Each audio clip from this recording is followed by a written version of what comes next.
அன்பர்களே, ஆண்டவராகிய இயேசு கிறிஸ்துவின் நாமத்தில் உங்களுக்கு மனம் நிறைந்த வாழ்த்துக்களை தெரிவித்துக் கொண்டு சத்திய வசனம் திருமறை பாட நிகழ்ச்சிக்கு உங்களை அன்போடு அழைக்கிறோம். சத்திய வசனம், இது தேவனின் வசனம். நாம் சோர்ந்து போகையில் கரம் கொடுக்கும் நம் தேவனின் வசனம், நம் தேவனின் வசனம். நம்முடைய மீறுதல்களின் நிமித்தம் அவர் காயப்பட்டு, நம்முடைய அக்கிரமங்களின் நிமித்தம் அவர் நொறுக்கப்பட்டார். ஆண்டவராகிய இயேசு கிறிஸ்துவின் இனிய நாமத்தில் சத்தியவசன நேயர்களுக்கும் பங்காளர்களுக்கும் மற்றும் நண்பர்களுக்கும் எங்களுடைய அன்பின் வாழ்த்துக்களை கூறுகிறோம். இந்த நாட்கள் ஆண்டவராகிய இயேசு கிறிஸ்துவினுடைய பாடுகளை தியானிக்கும் நாட்கள். ஆண்டவராகிய இயேசு கிறிஸ்து சிலுவையிலே மரித்தார். அவர் நமக்காக பாடுபட்டு சிலுவையில் அறையுண்டு அவர் மரித்து அடக்கம் பண்ணப்பட்டு 3ஆம் நாளிலே உயிரோடு எழுந்தார் என்று வேதம் சொல்லுகிறது. இன்றைக்கு இவ்வளவாய் அன்பு கூர்ந்தார் என்ற தலைப்பிலே உங்களோடு இந்த செய்தியை பகிர்ந்து கொள்ள விரும்புகிறேன். இன்றைக்கான தியான வசனம், நம்முடைய மீறுதல்கள் நிமித்தம் அவர் காயப்பட்டு, நம்முடைய அக்கிரமங்கள் நிமித்தம் அவர் நொறுக்கப்பட்டார்.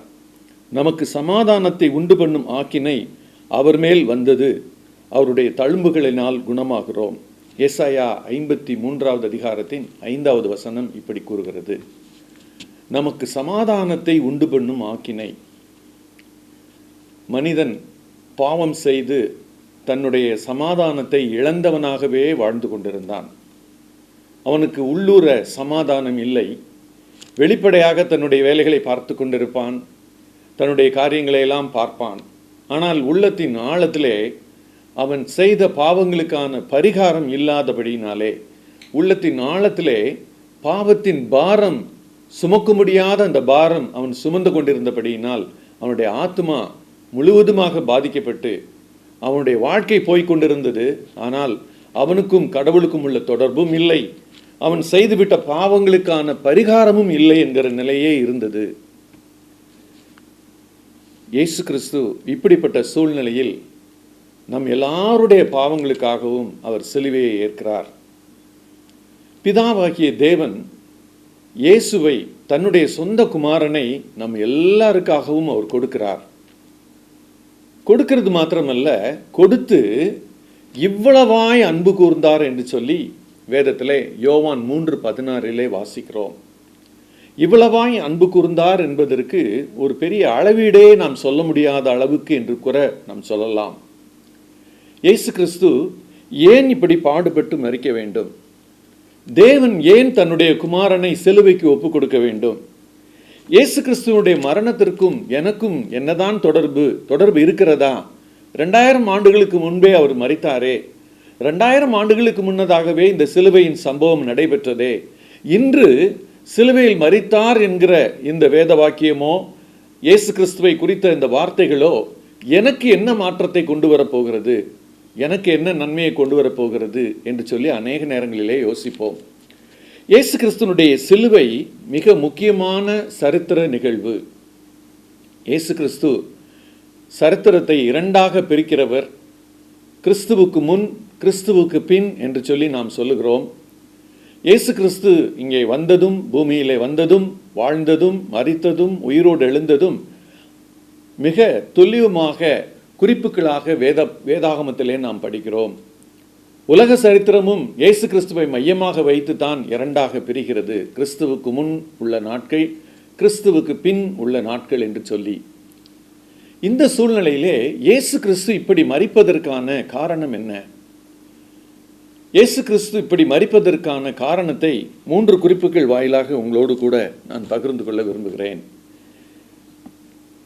அன்பு என்ன என்று சொல்லி விளங்க பண்ணுவதற்காக, அன்பை நிரூபிப்பதற்காக இயேசு கிறிஸ்து சிலுவையிலே மரிக்கிறார். அன்பு கூறுகிறேன் என்று வார்த்தையினால் சொல்லிக் கொண்டிருப்பது எளிது. ஆனால் அன்புக்காக, அந்த அன்பு என் உள்ளத்தில் இருக்கிறது, அந்த அன்பு உனக்கு நான் கொடுக்க விரும்புகிறேன் என்று சொல்லி அதற்காக ஒரு செயலை செய்வது கடினம். அதுவும் நல்லவனுக்காக ஒருவன் நல்லவன் மரிக்க துணிவான். ஆனால் நாம் பாவிகளாய் இருக்கையில் கிறிஸ்து நமக்காக மரித்தார் என்று சொல்லி வேதம் கூறுகிறது. இயேசு கிறிஸ்து தன்னுடைய அன்பை வெளிப்படுத்துவதற்கு சிலுவையிலே தன்னைத்தானே கொடுக்கிறார். சிலுவை காட்சியை நினைத்து பார்க்கும்போது அநேகர் அழுவதுண்டு, அநேகர் வேதனைப்படுவதுண்டு, துக்கப்படுவதுண்டு. இதெல்லாம் ஒரு புறம் நமக்கு ஏற்படுவது இயல்பு என்று எடுத்துக்கொண்டாலும், இந்த சிலுவையின் ஒவ்வொரு நிகழ்வும் அதனுடைய பின்னணியிலே ஒன்றை உறக்கச் சொல்லுகிறது. அது என்ன? தேவன் தன்னுடைய அன்பை, மனிதர்கள் மீது தான் வைத்திருக்கக்கூடிய அன்பை வெளிப்படுத்தவும் நிரூபிக்கவும் தான் அவர் சிலுவையை ஏற்றுக்கொண்டு சிலுவை மரணத்தை அவர் ஏற்றுக்கொள்ளுகிறார். ஏனென்றால் அங்கேயே சில வாய்ப்புகளை மற்றவர்கள் கூறுகிறார்கள். மத்தேயு 27:40 நீங்கள் வாசிப்பீர்களானால், சுற்றி இருந்த கூட்டம் என்ன சொல்கிறார்கள்? நீ தேவனுடைய குமாரனே ஆனால் சிலுவையிலிருந்து இறங்கி வா.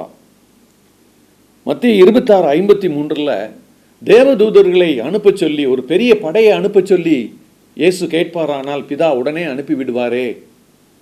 இதெல்லாம் இயேசு கிறிஸ்து தன்னுடைய வல்லமையை ஒரு நிரூபிக்கக்கூடிய வார்த்தைகளாகவே மற்றவர்கள் கேட்டார்கள். ஆனால் இயேசு கிறிஸ்து தன்னுடைய அன்பை நிரூபிக்கிறதற்காக கல்வாரிக்கு போகிறார்.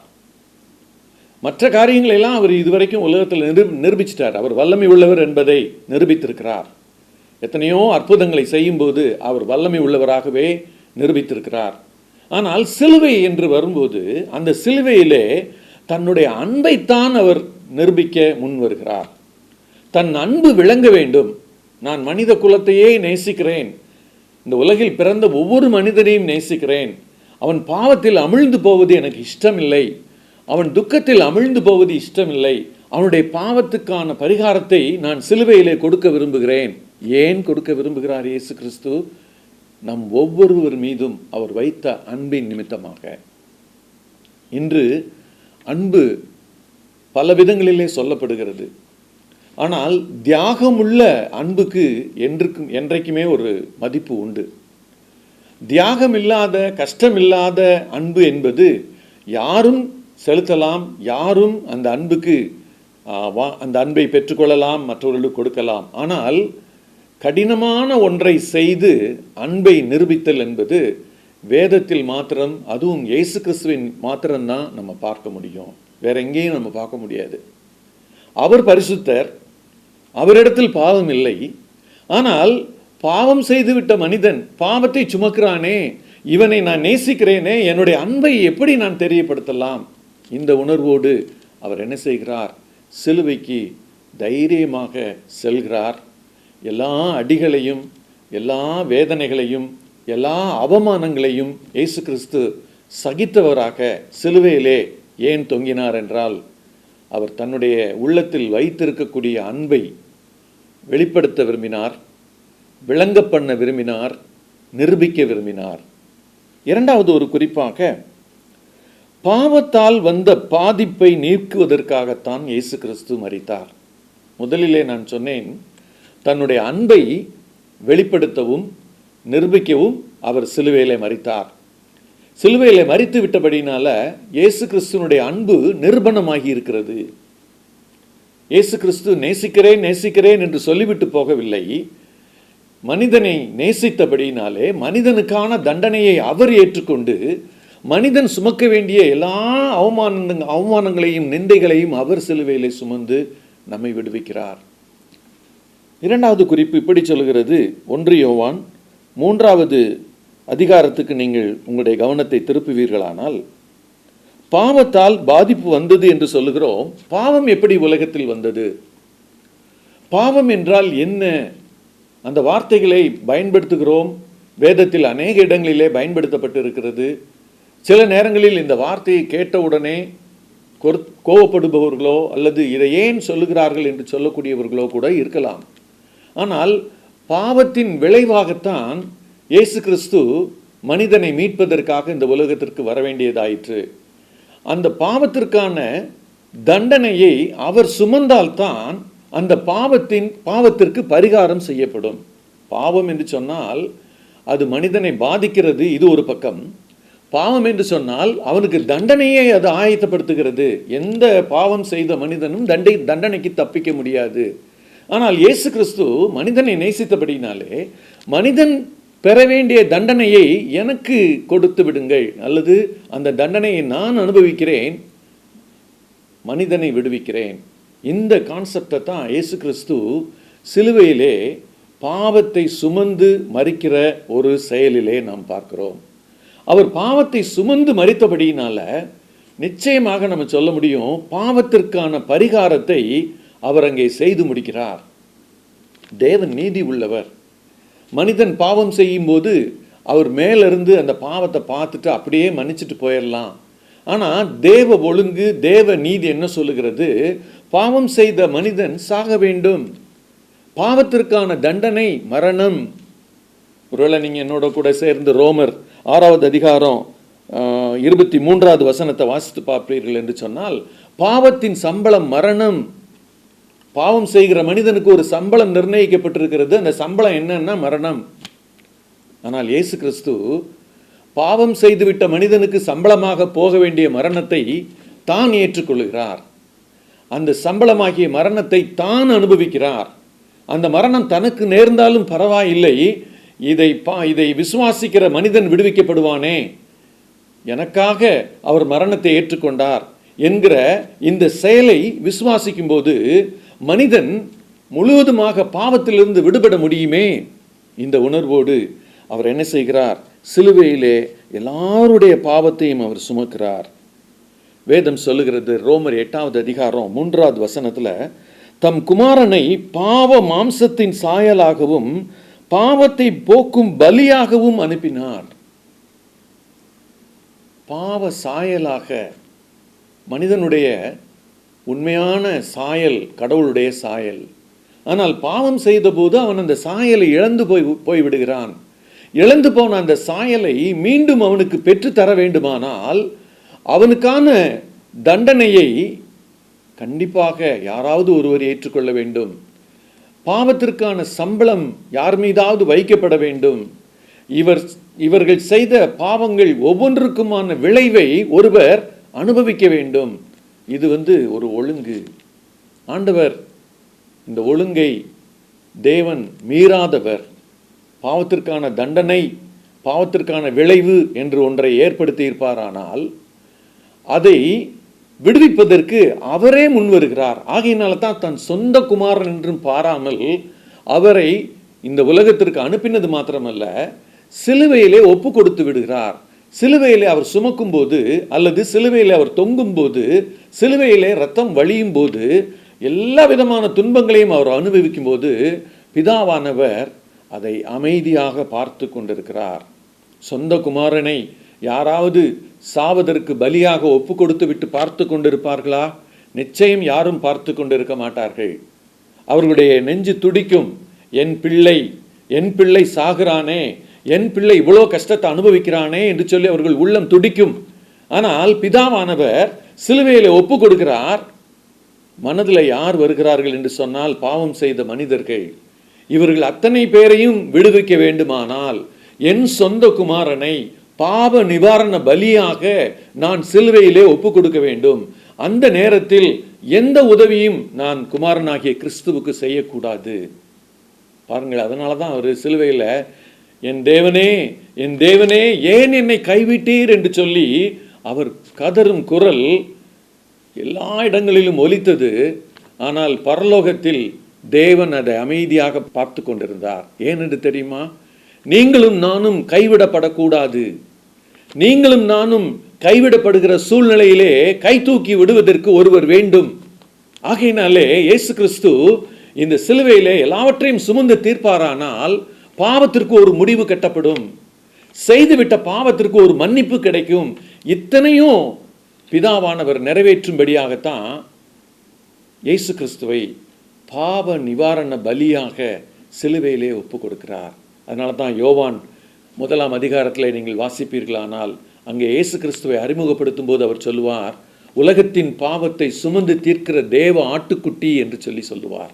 அப்படியானால் உலகத்தில் எந்த மனிதனும் யாராக இருந்தாலும் அவன் செய்துவிட்ட பாவத்திற்கு அந்த பாவம் தீர்வதற்கு ஒரு வழி இருக்குமா? அப்படி ஒரு கேள்வியை கேட்டாங்கன்னா வழி இருக்குது. இயேசு கிறிஸ்து அந்த பாவத்திற்கான தண்டனையை அவர் ஏற்றுக்கொண்டு அந்த பாவத்திற்கான எல்லா விதமான பின் விளைவுகளையும் அவர் ஏற்றுக்கொண்டு இந்த மனிதன் அடைய வேண்டிய தண்டனையை அவர் அடைகிறார்.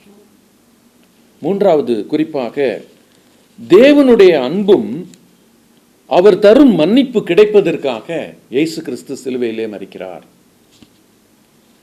இயேசு கிறிஸ்து சிலுவையிலே மரிப்பதற்கு தேவனுடைய அன்பை அவர் நிரூபிப்பதற்காக மரித்தார். இங்கே நாம் பார்க்கிறோம், தேவ அன்பு ஒவ்வொரு மனிதனுக்கும் கிடைக்கணும், கடவுள் தரும் மன்னிப்பு ஒவ்வொருவனுக்கும் கிடைக்கணும், ஒவ்வொரு மனிதனுக்கும் கிடைக்க வேண்டும். அப்படியானால் அவனுக்கும் மனிதனுக்கும் கடவுளுக்கும் இருக்கிற தொடர்பு அருந்த நிலை, ஒரு பிரிவினையான சுவர். அதை வேதம் இப்படி சொல்லுகிறது. ஏசாயா 59வது அதிகாரம் 2வது வசனத்துல, உங்கள் அக்கிரமங்களே உங்களுக்கும் உங்கள் தேவனுக்கும் நடுவாக பிரிவினை உண்டாக்குகிறது, உங்கள் பாவங்களே அவர் உங்களுக்கு செவி கொடாதபடிக்கு அவருடைய முகத்தை மறைக்கிறது. மனிதன் கடவுளுடைய முகத்தை பார்க்க முடியாதவனாய் இருந்தான். பாவம் செய்து விட்டபடியினாலே ஒன்றும் செய்ய முடியவில்லை. ஆனால் தேவன் என்ன செய்கிறார்? இப்படிப்பட்ட மனிதனுக்கு அன்பு தர வேண்டும், என்னுடைய அன்பு அவனுக்கு போய் சேர வேண்டும், நான் தரும் மன்னிப்பு அவனுக்கு போய் சேர வேண்டும். ஒரே வழி அதை செய்வதற்கு, தேவ சமாதானம் மனிதனுக்கு கிடைக்கணும். அதுக்கு இயேசு கிறிஸ்து பலியாக வேண்டும். அவர் பலியாகும் போதுதான் தேவனோடு இருந்த அந்த கோபாக்கினை, தேவனுக்கும் மனிதனுக்கும் இருந்த அந்த பிரிவு, தேவனுடைய கோபம் பாவம் செய்துவிட்டதனால் மனிதன் மேல் இருந்ததே, அந்த கோபம் நீங்க வேண்டும் என்று சொன்னால் அதை நீக்குவதற்கு இடையிலே தேவகுமாரன் சிலுவையிலே தன்னையே கொடுத்து தன் இரத்தத்தை அங்கே சிந்த வேண்டும். அந்த இரத்தமானது ஒவ்வொரு மனிதனுக்கும் தேவையான பாவ மன்னிப்பை இன்றைக்கும் தர வல்லது. அதனால தான் 1 யோவான் 1ஆம் அதிகாரம் 7வது வசனம் இப்படி சொல்லுகிறது, இயேசு கிறிஸ்துவினுடைய இரத்தம் சகல பாவங்களையும் நீக்கி நம்மை சுத்திகரிக்கும் என்று சொல்லி. மனிதன் பாவத்திலிருந்து வெளியே வருவதற்கு இயேசு கிறிஸ்து தண்டனை அனுபவித்தார். தண்டனை அனுபவித்து வெளியே கொண்டு வருகிற மனிதனை சுத்தப்படுத்துவதற்காக, அவனுடைய பாவங்களை விட்டு அவனை தூக்கி எடுப்பதற்காக, அவனை கழுவி எடுப்பதற்காக இயேசு கிறிஸ்து தன்னுடைய கடைசி சொட்டு இரத்தத்தையும் சிலுவையிலே சிந்திவிட்டார்.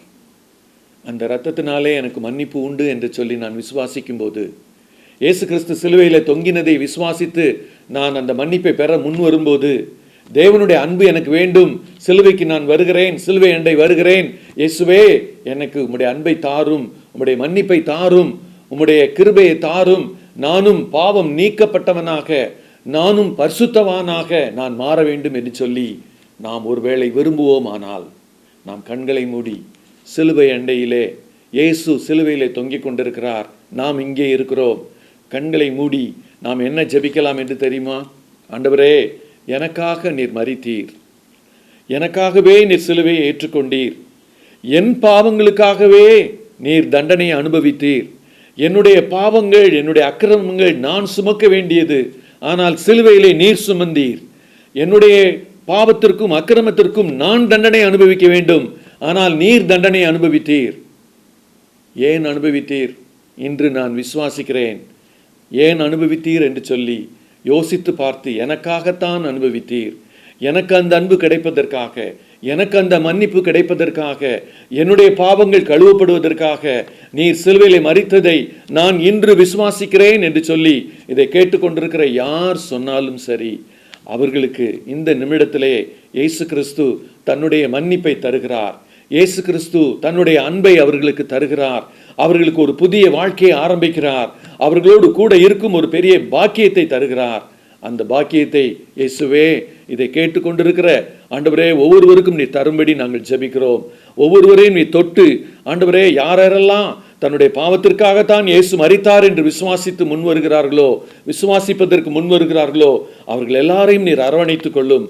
அவர்களுடைய உள்ளங்களிலே நீர் வாரும். அவர்களுடைய உள்ளங்களிலே வந்து உம்முடைய பிள்ளைகளாக நீர் அவர்களை மாற்றும்படி ஜெபிக்கிறோம். இந்த வேளையிலும் நன்றியோடு துதிக்கிறோம், ஸ்தோத்திரிக்கிறோம். இரட்சகர் இயேசு கிறிஸ்துவின் இனிய நாமத்தில் ஜெபத்தை ஏறெடுக்கிறோம் எங்கள் ஜீவனுள்ள நல்ல பரம தகப்பனே. ஆமென்.